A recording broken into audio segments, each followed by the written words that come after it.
On this episode of Insiders, we got ELF MVP running back Rhein Glen Toonga stops by and recaps the season and talks about the future.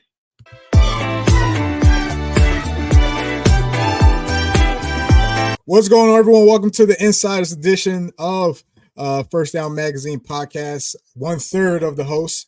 My other two, unfortunately, couldn't make it, but that's all good. That's all good. This is not my first rodeo, and I've chopped it up with this guy before, so it's always a pleasure. But special guest, if you're looking at the thumbnail, you already know who it is, the one and only Mr. Glen Toonga. Welcome him to the show, the Insiders edition. What's up, man? How you doing? I'm good, man. I'm good. I'm just at home. You know, how you doing?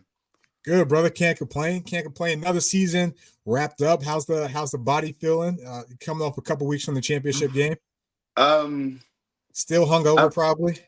Nah, I've just been chilling. I haven't done nothing. I haven't even run for a bus. I haven't done nothing. The only thing that I do is demonstrate for my pupils, and I try to keep that short and effortless. Yeah. And yeah, I've just been straight to work. But I'm good. I'm good. I'm enjoying it. Good. Well, hey, man, appreciate you coming on and just talking up a little bit. Just wanted to recap the season, obviously championship season, obviously MVP season. Back to back season. Hey, say all of it. Yes, GlenVP season. Hey, man, when you look back at everything, how's it all feel now that you had time to step away and, you know, kind of look back on the season you had? How's it all feel to accomplish team-wise, personal-wise, everything that, you know, you and the Fire were able to do? You know what? It makes me want more. I'm not gonna lie. Hey, it makes me want more. Like I'll get like certain, like, my phone will give me random pictures throughout the day or videos, and I'll see stuff from the season. I'm just like, man, I want more. Like, I want another ring. I want to make more records. I want to keep being dominant. Like, keep racking it up. Yeah, like I thought. Seems like you got the hunger. Not saying you lost the hunger, but it seems like you're more hungrier than ever. Yeah. Especially after what we done last year as well. I'm like, damn, there's so much more to improve, and I can imagine what we can do next year, and that just gets me excited. So yeah, absolutely. Hey, so beginning of the season, you guys obviously didn't have the dominant start that you guys would have had, and obviously tripped up a little bit versus Madrid. But when did you guys know that, you know, you were capable of being a championship team? I don't think we really ever thought about it. Yeah. There was no time for that. We had 10 games like back to back, so there was no real time to like relax or, you know, think too far ahead. I think especially after I lost to Madrid, it really was about every week going in and winning and winning with class and playing at a standard. But I think it was probably in the finals. I think when TJ scored that last touchdown, I was like, damn, like, we're really about to win this. Like, there's no way these guys can come back now. Absolutely. So I think that was when I knew, oh damn, like, we're a championship team. We've actually gone back to back. Like, it was that moment. Absolutely. Even looking at last year, obviously going through the offseason, losing a couple guys, whether it was to retirement or guys going to other teams. Looks like for some of the core at least stepped together. Obviously you, Jadrian, some of the other homegrowns, and, you know, Kenzie, Flamore, Omari. Like, obviously we go on and on. Sev. So it seems like a lot of the core stay, even though like losing some guys in some, you know, important positions. You know, what's the difference between last year's team and this year's team? Damn. Not much. I feel like the new guys just did a really good job of coming in and like understanding how things go and the standard that we all play at and what we expect from each other. I think they did a really good job of blending in. Right now, I can't tell you who was there in my first year and who was there in my second year, like who left. There definitely were people who did, but the team just did a really good job of like keeping things at that standard and just playing football. So absolutely, it was a reload. It wasn't a rebuild. It was a reload in the clip. That's what that was. That's what exactly that was. Exactly that. Hey man, obviously you missed some time last year and came midway through the season, and then this year obviously getting the full season MVP season, or we could say GlenVP season. You know, Yeah. what about this season felt better than your first season, let's say back in Hamburg, where some people thought it was an MVP season as well too? Mm-hmm. Oh, I think we We had had some good tougher questions. games. We had tougher games. I Yeah, think the standard in the ELF is growing every year, and I think this year there's just better teams, right? Like for example, like Paris were way better. yeah, Frankfurt were really good at the start of the season. Madrid are a new team who are good. So I think the standard just gets higher, and it forces us to be better. I think. Um, yeah, I think that. Yeah, mainly absolutely. that. Listen, you just mentioned it. We talked about the ELF. It's getting better year in year out. Obviously, we just add new teams. Hmm. Shout out to the Nordic Storm. What's been Yes, the sir. impact of this league and the growth of it, despite everything, all the outside noise we hear from it? You're someone who's in it. What's the Hmm. impact it's having on the game in Europe that you're seeing? I think the standard just getting better, right? I feel Yeah, like teams that have been so dominant in their country, they come to the ELF and they realize, oh damn, like there's a complete new standard here. And I think that then forces them to get better, and then they make other teams better. And so I feel like since year one, you've seen teams get better. The coaching that commentary gets better, and every year gets better. So um, we obviously, I don't know where this will take us, yeah. but it's good to see that like teams are getting better, more teams are joining. Hopefully, we get a London team soon. Who Hey, knows? Um, hey. who knows? That Everybody that that, wants that it. would be nice. Um, so yeah, like it just keeps growing, and it's fun to see. It's fun to play against Yeah, guys from different countries who I've probably seen from afar, but never been able to play against because I've always played in Germany and yeah, that year in Poland. So it's fun. It's fun. yeah. Listen, I would say the London team is the most wanted team in the ELF now. The Obviously, most there's wanted the team. most Tell them wanted team. Listen, the homegrowns alone. Sheesh. Stars all over the place. we Listen, we need a he London was team. excited about Paris. The internet might break if you get a London It team. might break. If we get London, damn, you're gonna see so many UK guys just go back home, man. That team's gonna be crazy. You're It'll gonna be be like, good, dang, man. I didn't even know he was British. Sheesh. We'll Hey, see. it's gonna be wild. Yeah, we'll see. We'll see what happens. Obviously, they just added the Nordic team, so that's going to be exciting too. But a London team is definitely something. It It's might pull needed, people out of retirement if right? they get a London A team. lot of people would come out of retirement for that. Yeah, Like a like lot of sheesh, guys. I got about It'd three be. more games left in these legs. I tell you, I tell you. Hey, it'd be big. It'd be big. Yeah, absolutely, absolutely. And obviously, assuming on them, they're aware of it. Now, can they make it happen? Obviously, if it was up to them, I'm sure they could. But I'm probably sure there's other stuff behind it. But we ain't Yeah, here. We ain't probably here, the we ain't here to talk about logistics. that. Yeah, we'll Yeah, it's we'll a keep creating hype. We'll give them no trace. yeah. The most wanted team is the team that will happen. Hopefully, when Yes, it's all sir. said and done. But hey, let me get your thoughts. Okay. The Nordic Storm. Yeah. What do you, from a player's perspective, what do you think their impact might be? Um, I think we'll see good football from the start. Yeah, Um, I feel it like the seems like Swedish. it seems like ownership's in good place. That's always Yeah, important. they got shoot, which is big. I Yeah, feel like hey, that shout out automatically John Street attracts one loads time. of talent. Shoop is the guy. He's an amazing coach. So I feel like him going there in their first year is big. That automatically attracts loads of import talent, loads of homegrowns. There's loads in Yeah, the league. You have the right tackle for Frankfurt, Steven Nelson. He's Danish. hey, Uh, wow, you I have forgot about Steven Nelson. you have the linebacker that Paris had at one point, Oh, number yep, 8, I think it was. yeah, He's dude played for Swedish. UCLA. Yep, You have Joachim. Joachim's retired, but he might come out of retirement for a game to play like yeah, back home. Um, so I feel like there's loads of talent, and it'll be interesting to see how they compete from the start. I feel like they might be the best team in my opinion, like their best first year team. So we'll see. absolutely. Let me ask you this: Weidinger obviously goes to Madrid. Shoop goes to Nordic. How's Hmm. that going to impact how's that going to affect the Fire? Um, I think it just creates more opportunity or another opportunity for another coach to come down and for Respect. the Yeah. team to get better that way.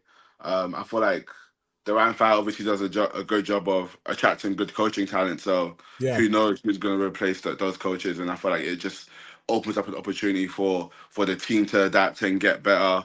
I feel like no team plays best unless they have some adversity. So that Yeah. might be some adversity that the team has to overcome and then get better from that. So I feel like it'll be interesting to see who Coach Tom Sula brings in. Yeah, Uncle Tom Sula, we call him around the media parts. Uncle Tom Sula. I'm sure that's gonna be another challenge for him to again, not rebuild, but find a way to Just reload that roster. keep going, And keep going, he has to do it from the coaching perspective. So and we'll see how that pans out. who knows who he brings? He could Yeah, bring someone crazy. Like who knows? We'll see. he might bring Hardball overseas. You never know. You never know that for the 49 times he might bring Hardball overseas. Hey, Sheesh. hey, who knows? Who knows? Most definitely. Going back to the Nordic real quick. Mm-hmm. Obviously, we could talk about the team, the players, how that's going to happen, whatever. Mm-hmm. There's only a handful of spots I would say that are like attractive locations, and obviously the ELF. Like obviously, no need to throw shade. You're not saying that I am. Barcelona might be one of the most attractive spots, but they can't get their shit together. Is Nordic an attractive? Is Nordic an attractive spot for players this offseason? Obviously, the official league year kicks off next month, roughly around some time. Is that an attractive spot for players to go to? I mean, it's a really nice city. Yeah. I don't know if you've ever been there or not, but Copenhagen is really nice, and I feel like the location too is appealing. It obviously helps spread the league out a bit more too. So I feel like anyone who's looking to try a new city should definitely try Copenhagen. I feel like the management that they have, I think, is really good. They obviously did a good job of bringing in Coach Shoop. So who knows what else is in store. Absolutely. We'll see. It's definitely an exciting time. I want to talk a little bit about obviously the running backs, because I feel like this was a year where the quality of running backs were there. There were a lot of, bearing any injuries, there was a lot of depth at the running back position. I agree. Yeah. What is this is a question from my co-part. Who's on your ELF Mount Rushmore let me say this. Who's on your ELF Mount Rushmore for running backs, or we could just do players in general? So Either or. We'll do running backs. All right. It's more fun. I feel like you have to put Madre in, obviously first MVP of the league. He set like really high records, balled out, and then went on to play back in America too. So you have to put Madre in there. This is what we're gonna do, because we already know we're putting GlenVP on the Mount Rushmore. Let's already assume he's there, and we're adding the extra head to the Rushmore picture. All right. You have to put Madre. Damn. You gotta put Sandro in there. I'm gonna say Sandro. Okay. Just because of his career and then coming back to the league, I feel like that was a big thing. You have to put him there for the cultural impact that will have. I got one more. Damn. This is tough because I feel like I might leave someone out. Let me go through this. There's gonna be a lot of people left out. And you got to put David. You got to put David up there. David has to go up there, especially what he's done as a homegrown, like leading the team the way he does, and just balling out. Like you have to put him there too. So yeah, I'd put us four. There we go. We got Madre, Glenn, Sandro, and David. All right, got some hard-nosed runners in there. A little shifty guy, and Sandro. All right, keep those guys in rotation if they're all on one team. That would have to be it. Yeah, I think that's a good squad. Most definitely. Hey, you're someone who's played and been in the championship multiple times. Only you and a handful of people have been to the championship game at least 3 times, right? Actually, yeah. Just me, Jay, Omari, and that's it. Yeah, so obviously you've been a part of, at the time, good well-run organizations at the time. Mm-hmm. Yeah. We're looking to find a way. What are you laughing? That the way you phrased that was so funny. But we're looking. Let's go.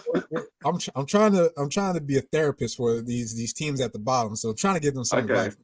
We're looking to find a way to give advice to these teams at the bottom, or just teams joining the league, on what a well-run organization looks like. Now, obviously, I'm not saying for you to compare, but just some similarities between that Hamburg team you're on, this Fire team you're on. Like, what are some of the qualities a good organization needs to have success in this league? I think number one, you have to give a really good game day experience. I feel like that's number one. I feel like a lot of people don't say that, but that's so true. That's a product, it's entertainment. That's so true. Right, and let's be real. Like, the way most teams make their money is based on their fan base. Right, the more fans you get, the more money you get. The more merch they buy. And I feel like a big part of doing that is having a good game day experience. You want people to come in and come back. You want people to recommend friends. You want people to invite family. I feel like that's how games spread. And so I feel like that's the most important thing. I don't think you need to, in my opinion, you probably don't even need to be winning games, if you're given a really good game day experience. I know that, like, when Stuttgart weren't the best team, they still had loads of fans going to their games. They were given a really good game day experience. Rhein obviously did that. Hamburg do that. All the teams they're also winning, but mainly I think they give a good game day experience. And as long as fans are entertained and they enjoy what's going on, they will keep coming back and keep, recommending friends and stuff. Absolutely. Now, listen, a lot of people don't say that, but that's so true, because you forget the entertainment aspect of it. You're so caught up in the building a team, like, trying to win, game plan, all that stuff. But you got to take care of your fans too, and those are going to be that's like a team having good homegrowns. That's the foundation for that financial side for the organization. Like, that's the foundation of any organization is their fans. Absolutely. Hey, we talked about it. Obviously, off season's around the corner. Just tell us what team you signing with, bro. Just just tell the world what team you signing with. What do you mean? I'm just messing. But what